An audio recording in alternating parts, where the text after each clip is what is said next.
Olá, seja bem-vindo ao Fisioterapia em 3D, o podcast que dá profundidade à nossa profissão. Um espaço onde falamos de saúde, reabilitação e performance desportiva, com profissionais que fazem a diferença todos os dias na vida de seus pacientes. Eu sou Francisco Pedro e é com muito gosto que me sento a esta mesa para falar de saúde. E hoje vamos falar de um tema ligado ao mundo dos desportos. Vamos saber como normalmente acontecem as lesões desportivas. E eu tenho comigo um convidado muito especial. Tenho comigo o Dr. João Rezende, um convidado que na gíria nós gostamos de dizer alguém que é fera, é mau neste tema. Alguém em quem eu me inspiro muito, tenho uma consideração muito grande. Doutor Rezende, posso tratá-lo de doutor Rezende? Rezende. Seja bem-vindo ao Doutor é só um Fisioterapia. título. É um título. É um Boa. título que não nos cabe. Acima de tudo somos pessoas e acima de tudo somos alguém que no nosso dia-a-dia faz o seu melhor em prol dos outros, vá lá, Boa. por assim dizer. Por acaso eu tenho uma estima muito grande por si, uma consideração, porque tu és alguém, deixa já aqui dizer, com uma áurea muito leve. Existem pessoas que, pela pessoa que tu és, nós normalmente gostamos de dizer, algumas pessoas, que têm os ombros muito largos. Mas tu não, tu és alguém muito leve Estás-me a e eu deixar. não quero deixar desconfortável. Não é desconfortável, Mas prontos, então, Rezende, porque acho que acima de tudo acho que o respeito pelas pessoas, eu não sou mais do que ninguém. E, portanto, sempre mantive na minha conduta tratar as pessoas com respeito, como eu gostava que nos tratassem a mim. E isso mesmo, quando eu estava na minha vida desportiva, eu tanto tratava bem o júnior acabadinho de sair do forno, vá lá, por assim dizer, como tratava os craques campeões do mundo, os campeões olímpicos. Para mim nunca fiz nenhuma destrinça entre um campeão do mundo olímpico ou o júnior. Para mim são pessoas, são atletas e que merecem o meu respeito. E é assim que eu tento estar no meu dia-a-dia, na minha ok. conduta. Nós queremos, certamente que és muito conhecido para a nossa classe, a classe dos fisioterapeutas, mas para quem não lhe conhece, quem é o Rezende? Olha, sou uma pessoa, um pai de família, 3 filhos, Ok? que nenhum quis seguir os passos da saúde e os passos do pai. Sou licenciado, se isso é importante, mas pronto, em fisioterapia há 34 anos, Ok. 20 dos quais foram feitos em desporto, em alta competição, e que um determinado dia, olha, vou para Angola. E pronto, e vim, e estou aqui há 14 anos a tentar cumprir a minha missão e evoluindo dia a dia, pouco a pouco, chegando, como eu costumo dizer, de pequenos passos fazem grandes caminhadas. E então é nesse capítulo que eu estou. Da alta competição, por que é que deixou a alta competição inicialmente? Olha, precisamente porque essa é uma das coisas que eu poderia dizer em relação ao desporto, é exatamente isso, é o sacrifício que a família faz. E eu deixei a alta competição exatamente por isso, porque chegou um ponto da minha vida, chegou um ponto determinado da minha vida, que eu senti que a família precisava mais de mim. Precisava mais de mim. Eu trabalhei em sítios de alta exigência, em clubes, em federações que me exigiam muitas horas. Eu estive num clube que tinha semanas ininterruptas de 3 meses, porque o fisioterapeuta é aquele profissional, é aquela pessoa, os atletas têm folga, o treinador dá folga, fica toda a gente contente, mas as lesões não têm folga. Então nós, por vezes, temos alturas durante a época em que temos o departamento médico completamente lotado, em que as folgas não são folgas, portanto não temos hipótese de folgar. Eu tive, como disse, situações de estar 3 meses e meio sem uma única folga. Obviamente a família, inevitavelmente a família vai se desgastando. Ela entende, fica feliz pelos nossos sucessos, fica feliz por estarmos felizes no desporto, que é uma paixão que nos leva para lá. Mas a verdade é que eles são os sacrificados. E eu senti exatamente isso. Senti que, sobretudo, que os meus filhos, agora já são homens e mulheres, mas na altura que estavam a crescer e que o pai não estava a acompanhar devidamente. Então achei por bem, já está um momento, já fui feliz no desporto. Eu fui para fisioterapeuta exatamente pela paixão ao desporto. Quando eu me candidatei há muitos anos atrás para fisioterapia, foi a minha única opção e exatamente foi essa. Eu tenho esta paixão pelo desporto, eu quero ir para o meio desportivo, quero ser fisioterapeuta no meio desportivo, então é para aí que E naquela eu vou. época era fácil em Portugal? Nada fácil, porque na zona da época em que era essencialmente massagistas, não é? Que eram dominados por massagistas. A fisioterapia, além de ser uma profissão predominantemente feminina e o desporto mais associado ao desporto masculino, os homens no desporto éramos poucos, fisioterapeutas no desporto éramos quase nenhuns, e essencialmente aquilo era dominado ainda pela parte empírica dos massagistas, que foram fazendo umas coisinhas e tal.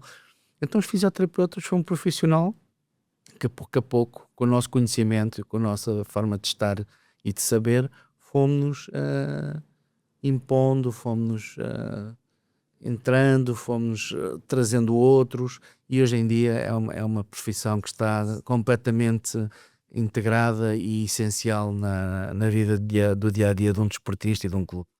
E então a fisioterapia foi desde sempre o seu primeiro amor? Sempre. Sempre. Absolutamente.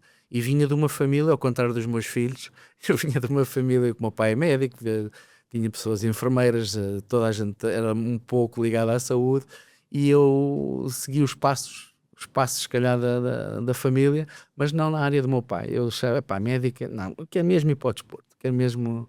Então foi essa paixão que me levou, candidatei-me a ser fisioterapeuta, e dentro da fisioterapia depois fui-me especializando com várias formações, com várias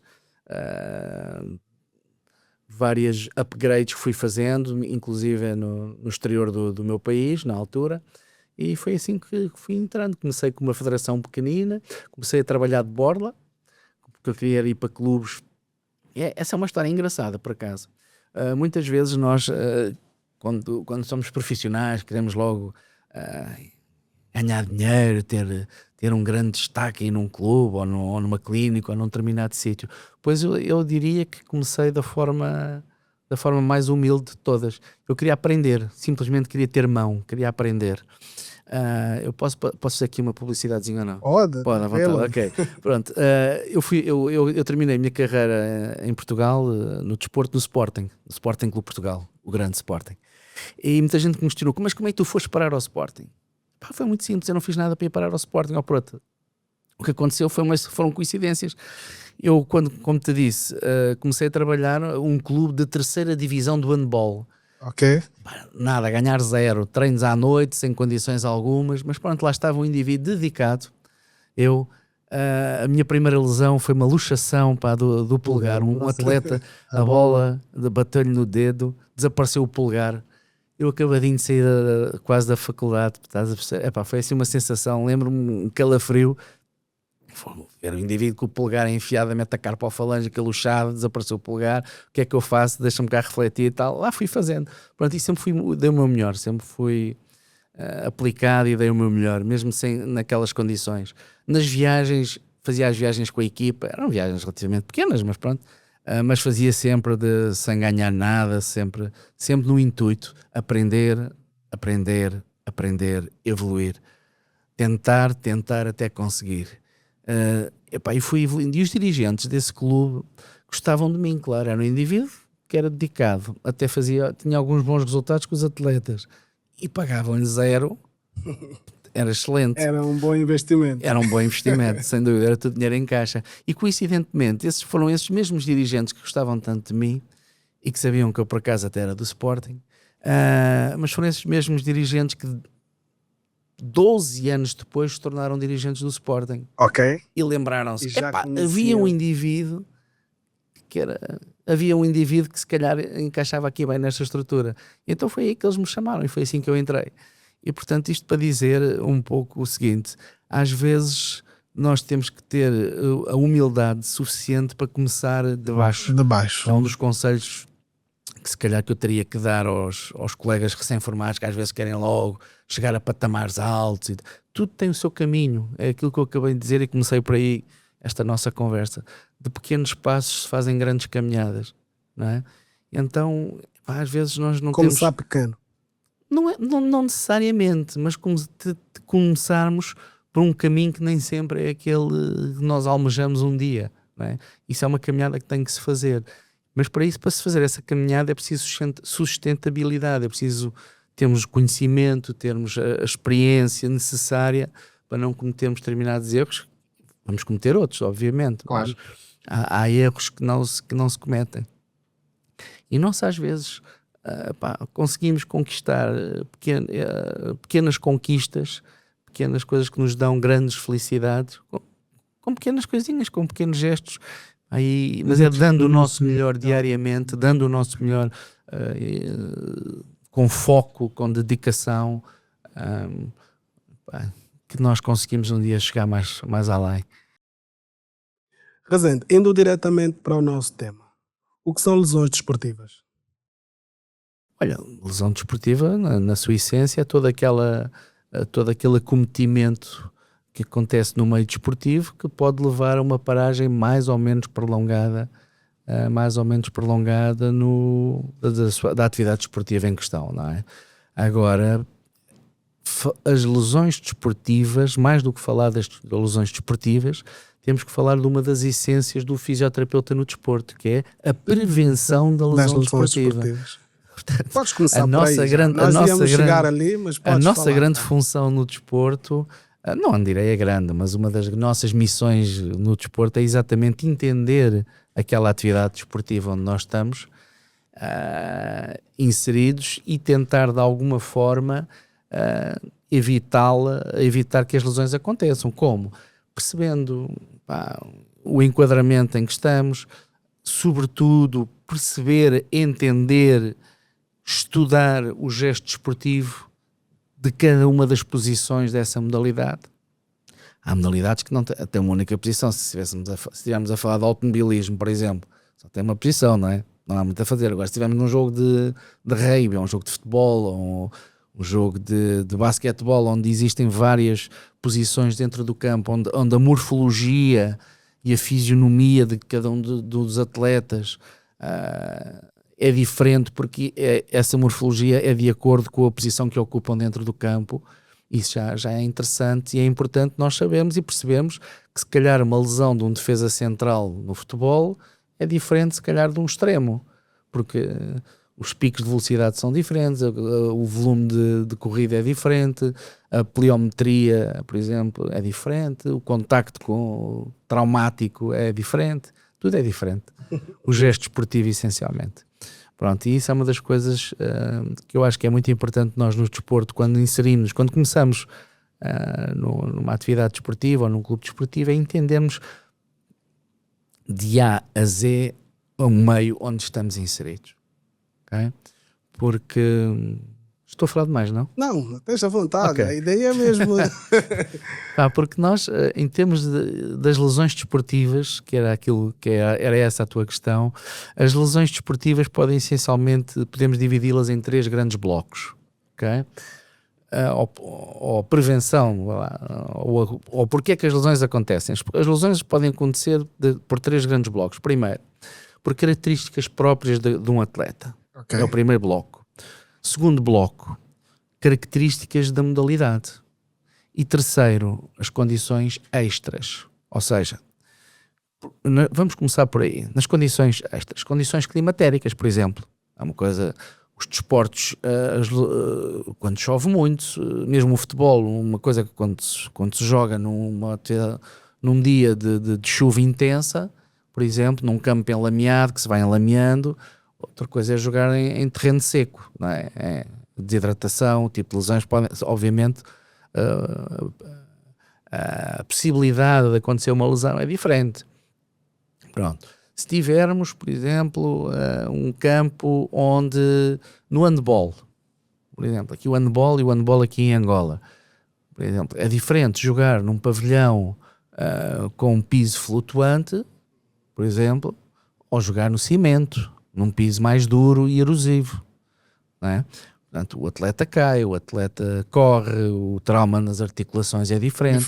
Pronto, portanto, são as características que são extrínsecas à atividade esportiva e que nós de alguma forma não controlamos. Hoje podemos jogar num pavilhão ou num campo relevado com relva sintética, nós não conseguimos controlar. Pronto, este é o primeiro bloco. Segundo bloco, eu até pus o terceiro, agora o segundo, é as características da própria modalidade. Não é? Uma modalidade de combate, por exemplo, o judo, os jiu-jitsu, os kickboxings, por aí fora, têm características diferentes e lesões diferentes de um desporto, por exemplo, motorizado. Completamente diferente. Ou completamente diferente de um desporto como o futebol. E dentro das modalidades coletivas que nós estamos habituados a ver, o handball, por exemplo, é extraordinariamente mais traumático do que o futebol ou do que o basquete. O basquete aposta essencialmente na pliometria, o futebol nem tanto. O futebol tem muitos arranques e travagens. O vôlei não tanto.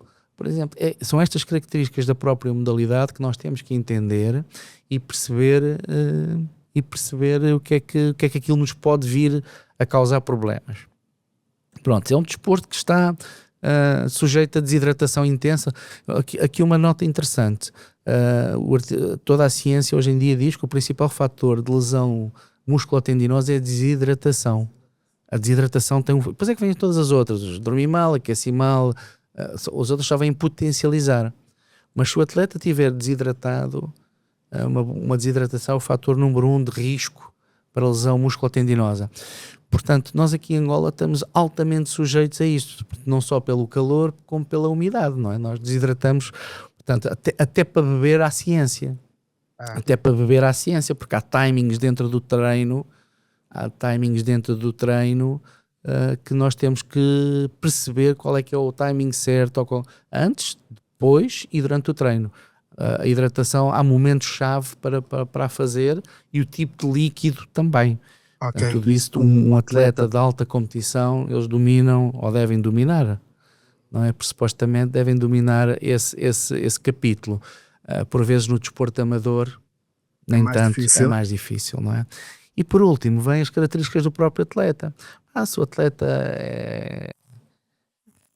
é alto, se é baixo, se tem uma boa estrutura, a raça negra, por exemplo, regenera diferente de uma raça caucasoide. Os caucasoides têm mais dificuldades em regenerar, porque se tem mais fibras tipo 2, fibras musculares tipo 2 ou tipo 1, se o indivíduo tem grandes cargas de treino ou não. Essa é outra das características da modalidade que é importante nós conhecermos, é o calendário desportivo. É fundamental para nós também percebermos o calendário desportivo. Pronto, portanto, nas características do atleta, voltando aí, se o atleta tem uma grande sobrecarga de treinos ou não, a intensidade com que treina, se temos treinos bidiários, se não tem, se é um atleta mais jovem, tu és um veterano, eu sou um jovem atleta, a probabilidade da tua lesão se calhar é maior que a minha. E por aí fora. Portanto, são todas estas características intrínsecas ao próprio atleta que nós temos que começar por perceber. Okay? E depois nisto tudo, que é outro fator interessante que de quem está no desporto, que é importante nós também conhecermos. E tive várias histórias nesse capítulo, que é não é o calendário desportivo, mas o calendário do próprio atleta. Ou seja, o teu contrato acaba quando? A gestão de lesão, a gestão de uma lesão desportiva, de um atleta que acaba o contrato daí a 6 meses, ou daí a 3 meses, e de um atleta que acaba só daqui a 4 anos, é completamente diferente. É completamente diferente. Isto aqui é novidade, mas porquê? Porque se tu estiveres lesionado, por exemplo, no final do teu contrato, e se isso vai chocar com o início de um possível outro contrato, a tua visibilidade para a oferta diminui drasticamente. Portanto, ou seja, imagina que tu tens uma lesão de um cruzado anterior, vamos supor, e penso que todos nós aqui estamos familiarizados com isso. Se tiveres uma lesão do cruzado anterior, no final do teu contrato de um clube, pá, é muito mais difícil um outro clube pegar-te. Porque será que ele vem bem? Será que foi bem reabilitado? Será que ele não perdeu o poder de explosão que tinha? Perdeu aí um conjunto de características? Como é que o atleta está? Estás-me a entender? Perfeitamente. Pronto, ao contrário, se tu só tens fim de contrato daí a 4 anos, tens tempo para fazer as coisas corretamente. Por isso, há muitos atletas que, por vezes, têm e pressionam e querem antecipar a sua recuperação precisamente porque eles precisam se mostrar para ver se conseguem depois um contrato para um clube seguinte. Falando do desporto, propriamente futebol. O futebol, ok. Isso. Quais são as lesões mais comuns no futebol? Bom, as lesões mais comuns no futebol, primeiro que tudo, depende da posição em que está, não é? A lesão do guarda-redes é diferente do avançado, mas diria que o grosso das lesões prende-se com, como se sabe, no desporto existem 2 grandes blocos, os 2 grandes blocos de lesões, as lesões do foro traumático e as lesões do foro de sobrecarga, não é? Pronto. As traumáticas, a mais comum, obviamente, são as lesões do joelho, não é? As lesões ligamentares, as lesões meniscais. Temos também, agora se viu aí num jogo, uma lesão bastante assustadora, as fraturas de luxação, embora felizmente não sejam muito comuns, mas é uma lesão que acontece. Também acontece outra que são as luxações do ombro. Também não acontece com alguma frequência, mas acontece. Portanto, o atleta caiu mal, há lesões traumáticas diretas no ombro, ao nível da acromioclavicular ou da glenohumeral, e acabam por fazer ali luxações. Portanto, dentro do foro das traumáticas, já não falando das trauma cranianos, e assim, que não são assim também tão comuns, mas também acontece. E depois temos as lesões de sobrecarga, e as lesões de sobrecarga aí são claramente, em primeiro lugar, as do foro musculotendinoso, não é? As tendinopatias, as lesões musculares com ou sem lesão, não é? Portanto, como se sabe, as lesões musculares, das que são sem lesão, desde a contratura, à dita mialgia de esforço, que é um síndrome de retardado de desconforto muscular, essencialmente por acumulação do ácido lático, não é? Até às lesões com ruptura, podem ser mais ou menos extensas. Temos as lesões ligamentares, também. Aí não é tanto sobrecarga, mas pode acontecer também ao nível da sobrecarga. Temos muitas vezes as lombalgias, no futebol não tanto, mas por exemplo no handball é uma lesão, e no basquete é uma lesão que acontece com bastante frequência. Portanto, diria que essencialmente são essas lesões top, não é? As lesões major. Depois há todas as outras. Falou da lesão do menisco, queria que aprofundasse mais sobre isso, as lesões meniscais. Ok, as lesões meniscais, portanto, primeiramente temos que perceber que a lesão meniscal essencialmente está associada a um mecanismo torsional do joelho, não é? Quer em relação ao menisco medial como ao menisco lateral. Ambos os meniscos são provocados por lesões torsionais ou degenerativas. Por vezes desconhece-se, mas o próprio menisco é sujeito, ele está sujeito a cargas e a fortes fatores de stress intra-articular. Por vezes acontecem lesões degenerativas do menisco. Okay? E isso acontece também na nossa prática clínica do dia a dia. Pronto. Portanto, depois temos que perceber e saber se essa lesão meniscal é ou não impeditiva da prática desportiva. Porque este é o primeiro fator de quem está no desporto, o primeiro fator que deve entender é o seguinte, e é uma das primeiras perguntas que se faz. A lesão que te aconteceu foi ou não impeditiva de continuares a tua atividade desportiva? Ou seja, uma lesão que te impede no momento a continuidade da atividade desportiva é uma lesão com maior gravidade do que aquela lesão que aconteceu, mas ainda me permitiu continuar a atividade. Pronto. E isto é válido um pouco para o menisco também. pode haver uma lesão traumática, um choque, uma torção em que o menisco encrava intraarticularmente, rasgou, ficou lesionado e o indivíduo não consegue, por dor, por inibição, por edema, associado a outras lesões, que o menisco não dá edema, como se sabe, que é uma fibrocartilagem, mas pronto, muitas vezes estão associadas a lesões ligamentares também, pronto, e o indivíduo não consegue parar de todo. Outra é aquela lesão do menisco que se vai instalando progressivamente, ou porque levou uma pancada, mas não foi assim uma lesão tão grande do menisco, e que depois, fruto também da massa muscular que o atleta tem, portanto a estabilidade do joelho e da parte proprioceptiva, que estará a priori bastante desenvolvida, aquela lesão vai-se gerindo e o atleta consegue continuar a atividade esportiva, pronto, mas pode chegar efetivamente ao dia em que não dá mais. Não dá mais, quer dizer o quê? Tem que ir para a faca? Por exemplo, é uma forte hipótese. Mas todas as lesões meniscais vão por aí, por esse caminho? Não, eu acabei de dizer exatamente isso. A lesão meniscal já lá está, mas fazendo um trabalho de estabilidade, de propriocepção, pode não acontecer. Agora, a lesão do menisco pode ser de várias formas, não é? Como se sabe, pode ser uma lesão em asa de cesto, podes ter uma lesão do corno posterior do menisco, podes ter uma fissura medial, portanto, há várias formas do menisco se lesionar. E isso por si só condiciona logo a nossa intervenção, não é? Condiciona logo a nossa intervenção e o prognóstico de evolução daquela lesão. Depois, se a lesão é total ou não. Se é uma fissura total, se é um rompimento total, um afastamento total do menisco ou não. Se aquela lesão do menisco encravou, por exemplo, ou se entrou intraarticularmente e se causa fenómenos de bloqueio ou não. Porque o menisco, uma das principais consequências da lesão do menisco é o problema que ele depois gera ao nível da cartilagem, não é? Ele vai rompendo, há ali um corpo extra que não está no seu lugar anatómico de base, e então ele vai como que roendo, vai massacrando, vai ferindo aquela cartilagem e traz-nos danos. O Mantorras, por exemplo, é o exemplo máximo, o expoente máximo disso, não é?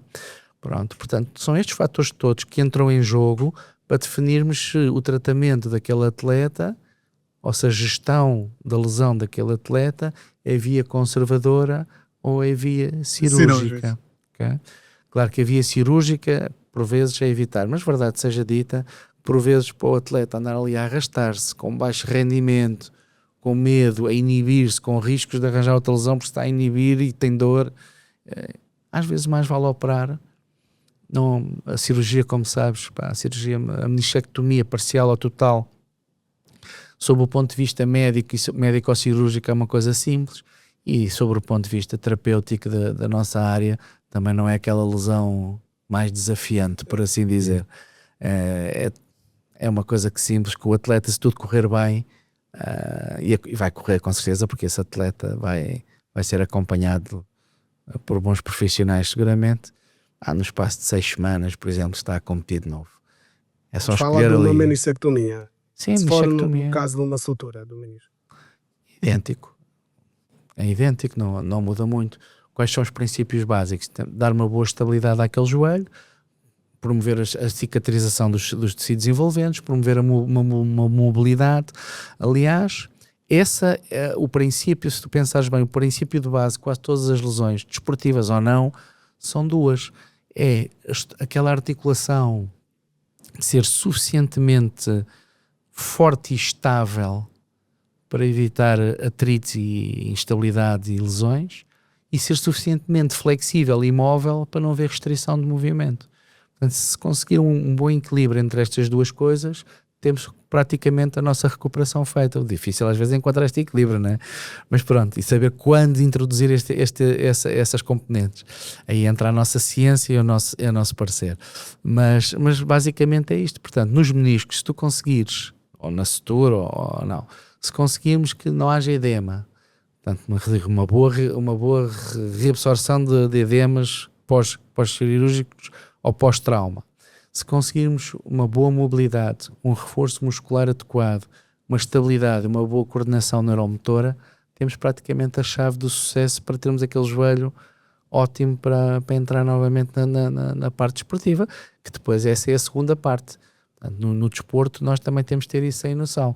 O atleta primeiramente está mau em todos os capítulos, depois está bom para o departamento médico, mas não está bom para entrar ao treino a 100%. Então é aquilo que muitas vezes se denomina o treino condicionado, ou a adaptação à atividade desportiva, não é?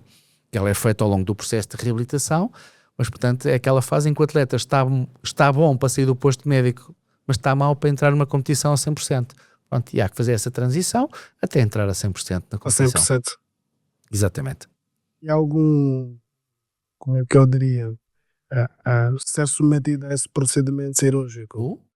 Ao ser submetido ao procedimento cirúrgico, há alguma consequência, podemos assim dizer? Alguma complicação? É esta a palavra que eu queria usar. Por Uma norma, não. complicação? Por norma, eu nunca tive. A complicação única que possa haver é ela ter sido feita tarde demais e a cartilagem já de alguma forma estar bastante danificada.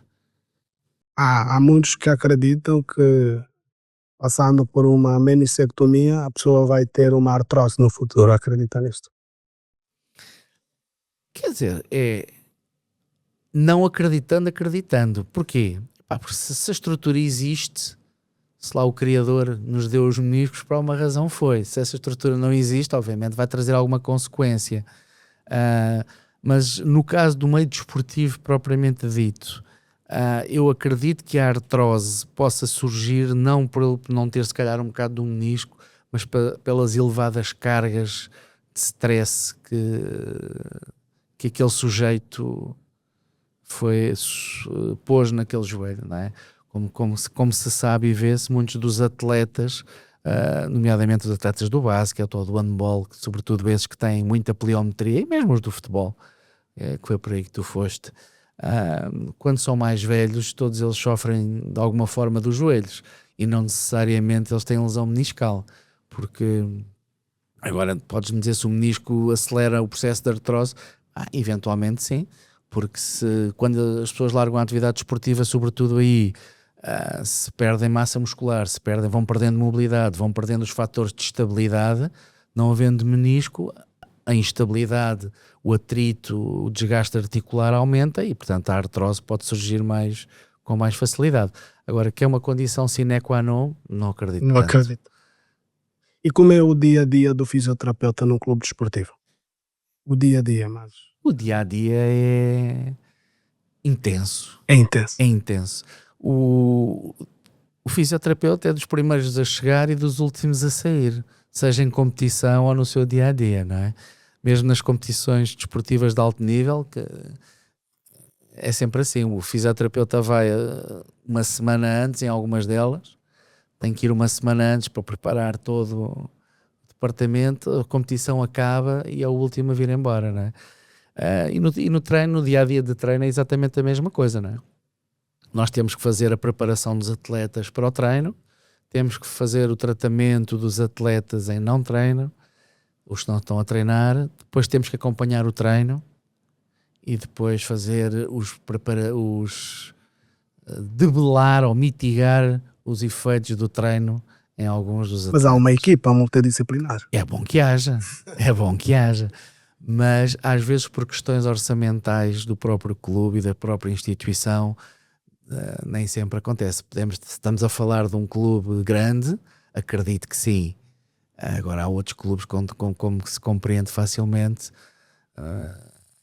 que merecem o mesmo respeito que os outros, obviamente, mas se calhar não têm os mesmos meios, sobretudo financeiros, para poder ter uma equipa tão ampla e tão vasta e tão organizada, não é? Se estivermos a falar de um Petro ou de um de Agosto, um 1º de Agosto é uma coisa, se calhar estivemos a falar lá de um clube da 2ª divisão por esse país fora, se calhar as condições compreensivelmente serão diferentes. Ou um clube de handball, por exemplo, igual, não é? Um clube de handball, se calhar do nível mais baixo de um Petro ou de um de Agosto, tem condições diferentes a todos os níveis. Ao nível da intervenção, ao nível do diagnóstico, os meios ao seu alcance. E há pouco, como te disse, falei da parte nutricional, não é? Por causa da hidratação. Um atleta de alto nível tem a priori essas indicações. Dificilmente um clube de segunda ou terceira divisão tem condições para pagar a um nutricionista, portanto as coisas são feitas assim muito mais ad hoc, não é? Muito mais... Disse por aí que os atletas têm um ego muito inflamado. E Hum. como lidar com este ego dos atletas? Olha, da mesma forma, para já eu lidava da seguinte maneira. O atleta tem um ego muito inflamado, é um facto, mas há vários níveis de confiança e o departamento médico é um confessionário, não é? Nós conseguimos criar uma relação extraordinariamente estreita com eles, sabes? Houve um estudo muito interessante, há uns anos atrás, que dizia o seguinte: perguntou-se aos atletas, fez um universo grande de atletas, o que é que eles valorizavam mais no fisioterapeuta. Ok. Que aspectos, se era a parte técnica, se era o indivíduo ser exímio numa determinada técnica, se era o quê. Bom, e é engraçado, a conclusão que se chegou foi a seguinte: o que o atleta valoriza mais é a parte pessoal do Do fisioterapeuta. fisioterapeuta. Ou seja, Francisco, tu és atleta, não é? Eu sou fisioterapeuta. Francisco, olha, o teu filho está melhor, ele teve aquele problemazinho. Portanto, toda esta preocupação, a parte humana. Portanto, e quando tu lidas com o atleta desta forma, essa parte do ego desaparece. Esse ego quase que é mais posterior. Ok. É quase às vezes uma proteção dele, da vaidade dele, mas ele no posto médico e connosco ele está quase numa posição de fragilidade também, porque ele tem uma lesão, não é? Portanto, aquele ego baixa drasticamente. E depois quando ele percebe e sabe que o atleta Francisco é tratado exatamente da mesma forma que o atleta João, e que ali não há grandes diferenças, todos são tratados por igual, e quando tens uma relação que o entendes como homem, porque ela, para além de ser atleta, é homem ou mulher ou criança, Sim. também pode acontecer no desporto infantil, que tem características diferentes do desporto masculino e para adultos.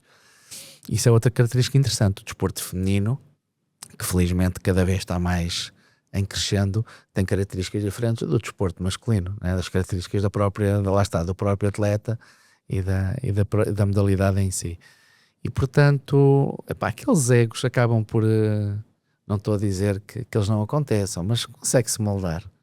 Depende também muito da tua postura. Ok.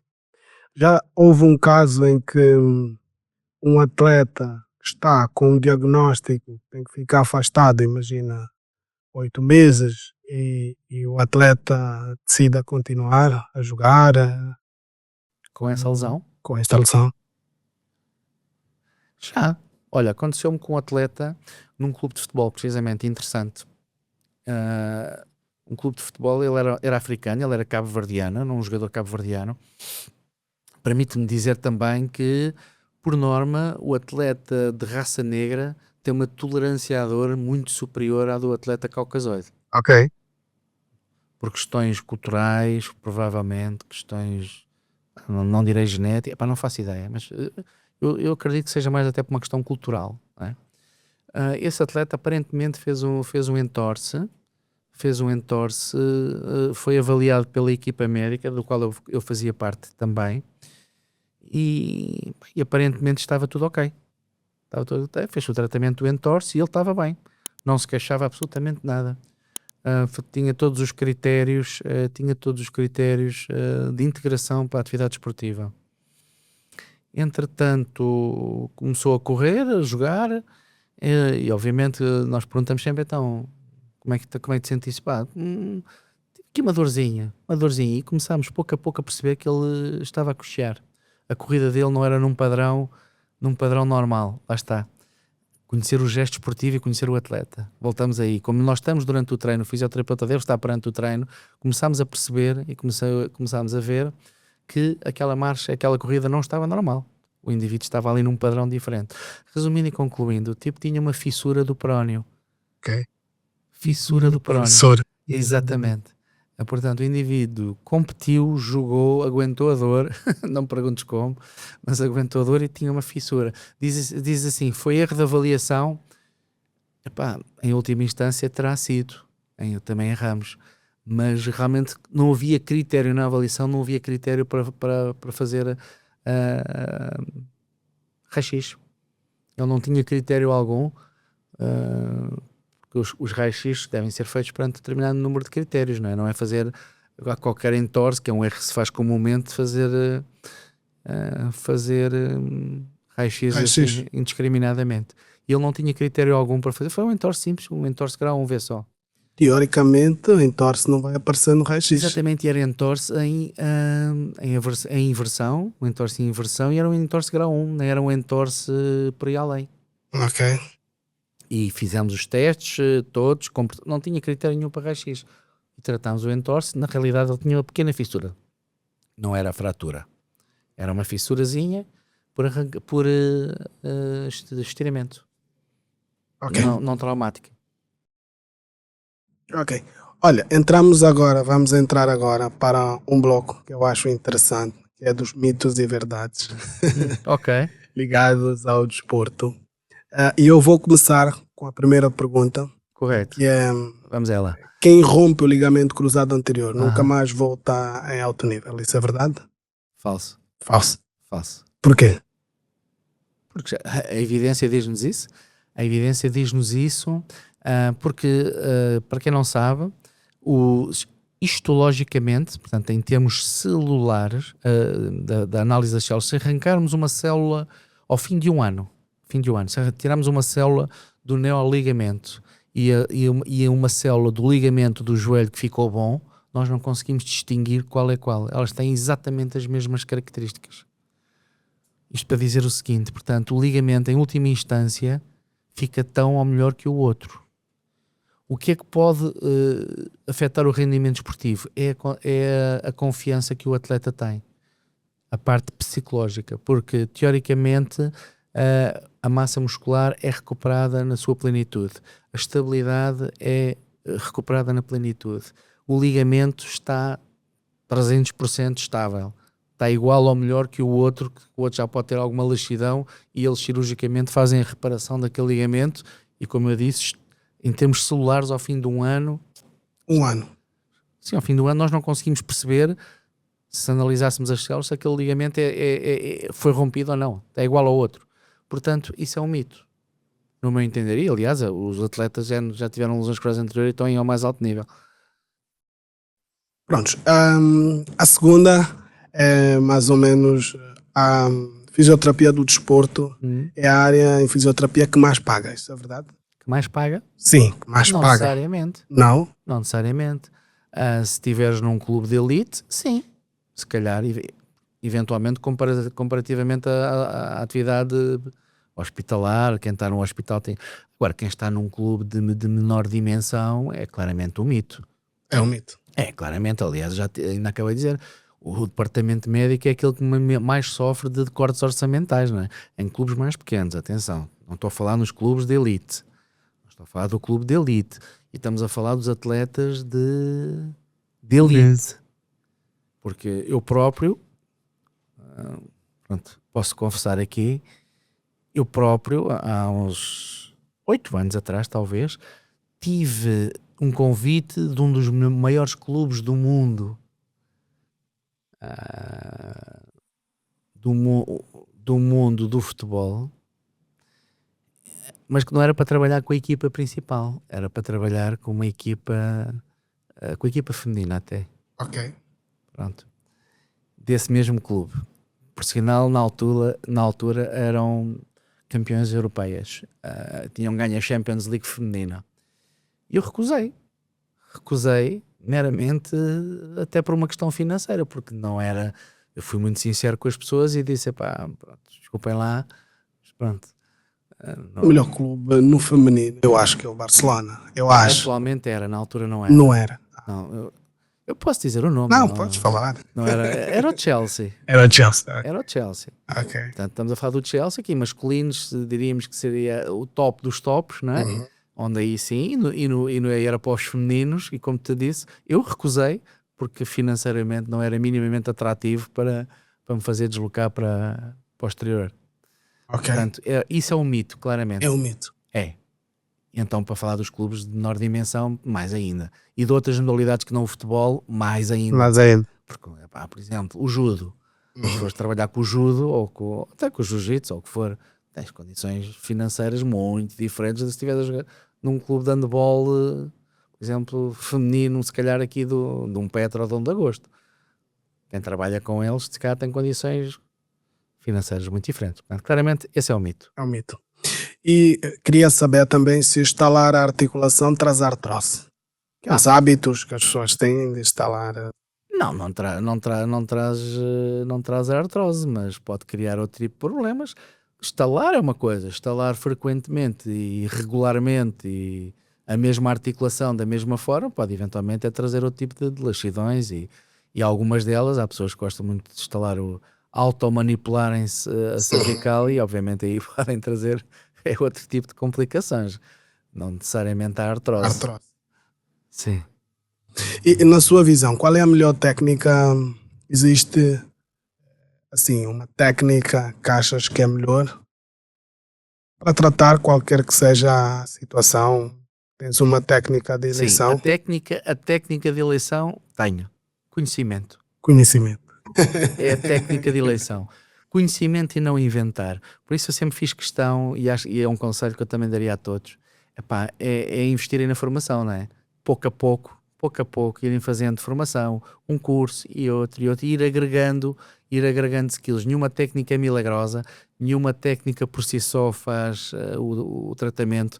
Nós somos um conjunto de conhecimento e um conjunto de experiências e de skills que vamos adicionando, que vamos gerindo, vamos adquirindo para conseguir pô-los da melhor forma, não é? E daí, olha, e aí passo a minha BioWiser Angola, não é? Uma empresa de formação, temos aqui uma formação especializada em Angola na área da saúde e era exatamente esse um dos objetivos e uma das motivações que me levou a criar a BioWiser Angola aqui. Foi uma das coisas que teve na gênese, foi porque eu próprio vivi na primeira pessoa a formação contínua que me fez chegar aqui hoje ao profissional que tento ser e que sou, não é? Esse é o seu segredo? É o meu segredo. Formação, conhecimento, obviamente há outros, há respeito, humildade e por aí fora. Mas essencialmente o conhecimento eu acho que está na base de todos. Nós não temos que ser os melhores, mas devemos dar o nosso melhor. E o nosso melhor passa por aí. Passa por irmos adquirindo conhecimento progressivo. Por isso é que não há nenhuma técnica. A técnica para o Francisco é diferente na mesma lesão que se calhar daquele, porque tu tens características individuais muito próprias e tu podes ter desenvolvido, se calhar tiveste mais dificuldade em reabsorver um edema, o outro se calhar faz tecido cicatricial mais aderente, então se calhar para ti as técnicas de drenagem são melhores, para ele se calhar já são as técnicas de crochetagem para a libertação das aderências. Tu se calhar és um indivíduo que tens uma massa muscular de base melhor e recuperas melhor, ele se calhar não tanto, então para ti se calhar as técnicas já passamos por um trabalho mais de estabilidade dinâmica diferente do que ele. Tu tens características, ele se calhar tem um traço falciforme que tu não tens e portanto tu se calhar consegues entrar cicatrizaste mais ali melhor e mais rápido e se calhar consegues entrar em padrões e em parâmetros diferentes do que ele, que está um bocadinho mais atrasado, tem ali um traçozinho falciforme que de alguma forma atrasou, ou porque teve mais dor, ou porque tem mais atraso na cicatrização, qualquer coisa, todos esses fatores. Por isso é que é muito importante nós fisioterapeutas conhecermos bem o indivíduo, sabemos conhecê-lo na sua plenitude como homem, como pessoa, como atleta, como indivíduo, como fisiologicamente falando. E basicamente tens que gerir tudo isto e aí entra o teu conhecimento. Por isso é que a formação é tão importante. E há algum segmento Pessoal, vamos fazer formação, é fundamental. Há algum segmento que mais gostas de tratar? Segmento? Sim, alguma área, alguma Eu articulação específica? diria que há algum outro segmento que eu não gosto tanto, mas eu ultimamente tenho-me apaixonado muito pelo segmento da temporomandibular. Ok. ATMs, crânios, cintura escapular, diria que tudo. Tirando um ou outro, diria que tudo. não sou grande fã de cotovelo e mão, Não. não tenho grande paixão. Embora no handball, eu tive muito tempo ligado ao handball também. O handball, mão é diário, né? Aqueles dedos torcidos, luxados e por aí fora. Hoje é ATM. Não é só, mas também é uma paixão que tenho, sim. Cintura escapular, muito. Até porque a ATM, eu diria que a ATM é interessante porquê? Porque ela mexe, eu diria que mexe com tudo, não é? Olha, em última instância, muitas das lesões do menisco, muitas das lesões meniscais que falavas, poderão vir de uma ATM, que é uma coisa curiosa, precisamente porque a ATM joga com um esquema de postural. Em termos proprioceptivos, se nós pudermos dizer assim, há cinco grandes pontos-chave de recepção de informação para a nossa gestão postural e proprioceptiva. Portanto, o primeiro, obviamente, é a planta do pé, né? A planta do pé, por excelência, dá-nos um conjunto de informações proprioceptivas e que são fundamentais para a nossa postura e para a nossa aquisição da postura, não é? A segunda, e não estou a dizer pela ordem necessária, ok? A segunda, obviamente, a visão, não é? O facto de termos a visão ao nível horizontal, com os dois olhos, é completamente diferente, que nos permite, por isso é que por muitas escolioses que temos, nós mantemos sempre a verticalidade da face, não é? A terceira, a pele. A pele dá-nos informações mecânicas importantes para a aquisição da nossa postura, não é? O facto de eu ter aqui a mão e estar a sentir determinado tipo de coisas vai adequar a minha postura em termos de reação. E depois sobram, obviamente, a parte vestibular, não é? Isso é de senso comum. Portanto, a pessoa, quando tem problemas vestibulares, os esquemas vertiginosos e tudo mais, advém do sistema vestibular. Aliás, a fisioterapia vestibular é uma coisa que está a crescer. E o quinto elemento, vou-te deixar esse desafio, sabes qual é? O quinto elemento? Sim, eu disse que há 5 grandes receptores: planta do pé, pele, olhos e o sistema vestibular. Falta um. ATM, surpresa. A ATM tem um poder enorme na aquisição da nossa postura. Okay. É verdade, e é um receptor proprioceptivo para nós adequarmos a postura, e em termos de posturologia está muito bem definido. E por sua vez a ATM joga também com os pares cranianos, tem uma forte influência craniana. Dentro do crânio existem os pares cranianos. Os pares cranianos, como tu sabes, vão até lá abaixo, né? Vão até lá à zona do intestino. Portanto, já estamos a falar no nível da pelvis. Portanto, tudo isso é um mundo. Isso ficava aí para outro programa. Falar sobre ATMs e afins. Okay. Mas pronto, diria que a ATM neste momento gosto muito, mas também gosto muito da cintura escapular, joelhos, por aí fora. Gosto muito. Gosto muito do nosso corpo. Ok. Rezende, chegamos ao fim do nosso programa. Foi uma conversa agradável, foi, de facto, é bom ouvi-lo. Okay. E conseguimos atualizar, aprender sempre. Então, eu agradeço por ter aceito o nosso convite. Foi um prazer, Francisco. Eu também gostava de desejar as mais felicidades para este teu projeto. Obrigado. Que também te traz conhecimento e te vai projetar. Não, muito, por acaso, esta é a ideia. Então, a todos que nos acompanharam até aqui, queremos dizer que este é o nosso compromisso. Nosso compromisso é tornar o conhecimento mais acessível, de modo que cada indivíduo tenha ferramentas, tenha informações suficientes para cuidar melhor da sua saúde. E hoje falamos de lesões desportivas com o Rezende, e o nosso compromisso fica marcado para o próximo episódio. Até lá, cuide da sua saúde, pois é o nosso bem mais precioso.